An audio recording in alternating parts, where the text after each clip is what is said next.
Pada video sebelumnya kita sudah membahas tentang application layer. Selanjutnya pada video kali ini kita akan membahas layer yang kedua, yaitu transport layer. Jika di application layer tadi kita memiliki banyak sekali contoh-contoh seperti HTTP, kemudian tadi saya jelaskan SMTP, ada POP3, ada IMAP, kemudian ada biasanya SSH. Itu SSH digunakan untuk meremote suatu router atau server. Kalau teman-teman belum mengerti apa itu SSH, gak apa-apa, santai aja, nanti kita akan pelajari hal itu. Ya, tapi yang jelas saya ingin menunjukkan bahwa di application layer itu banyak sekali contoh-contohnya. Nah, sedangkan di transport layer itu hanya ada dua yang sering digunakan, yaitu TCP dan UDP. Nah, sebenarnya apa sih fungsi dari transport layer ini? Transport layer ini memberikan service ke application layer. Nah, salah satu service yang disediakan oleh transport layer khususnya protokol TCP. Jadi sekali lagi bahwa di transport layer itu ada dua ya, ada TCP dan UDP. Nah, salah satu service yang diberikan oleh TCP itu adalah error recovery mechanism. Jadi mekanisme untuk error recovery. Kemudian apa mas yang disediakan oleh UDP? Nah, itu nanti akan kita pelajari lebih lanjut pada section berikutnya ya. Jadi di sini saya akan menjelaskan satu service yang sangat mudah untuk dipelajari. Jadi biar teman-teman gak perlu bingung dulu. Oke, sekarang kita pelajari cara kerja error mechanism yang disediakan oleh TCP.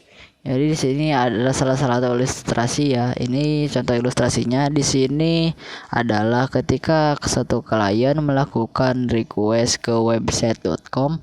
Jadi ini menggunakan HTTP juga ya. Jadi ini sama dengan contoh yang sudah kita bahas di application layer. Jadi suatu saat klien melakukan request ke website.com.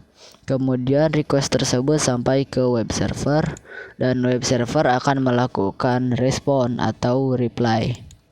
Nah, respon yang diberikan oleh web server, kalau di application layer tadi kita hanya punya data dan HTTP header. Nah, sebenarnya pada transport layer dia nanti akan menambahkan TCP header seperti ini. Jadi ada TCP sequence di sini adalah urutan aja ya, jadi urutan 2, urutan 3. Nah, masalahnya adalah bisa saja respon yang diberikan oleh web server ini hilang atau error di tengah jalan. Mungkin di jaringannya itu overload, artinya sudah banyak banget komunikasi di dalam jaringan, akhirnya tidak mencukupi dan bisa saja suatu respon ini hilang di tengah jalan. Jadi contohnya di sini respon sequence yang kedua itu gak sampai ke klien. Nah, jika terjadi suatu hal seperti ini, maka klien nanti akan mengirimkan request lagi meminta respon dengan sequence 2 lagi. Jadi klien akan melakukan ke web server ya, tolong web server kirimkan data dengan sequence 2 dong, saya gak terima nih, misal seperti ini. Nah, nanti web server akan mengirimkan ulang. Nah, ini adalah bagaimana error recovery mechanism bekerja pada protokol TCP. Jadi memastikan agar semua data itu benar-benar terkirim dengan baik. Jika ada data yang hilang di tengah jalan, maka klien akan melakukan request ulang.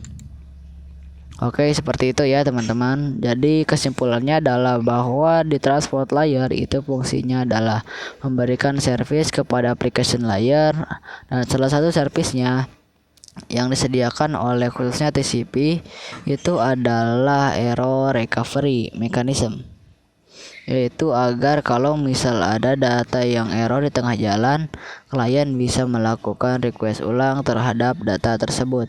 Jadi kita bisa memastikan bahwa semua data itu pasti dikirimkan dengan sukses.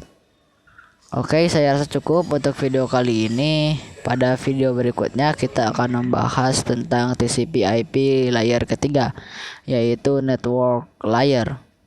Sampai jumpa di video berikutnya.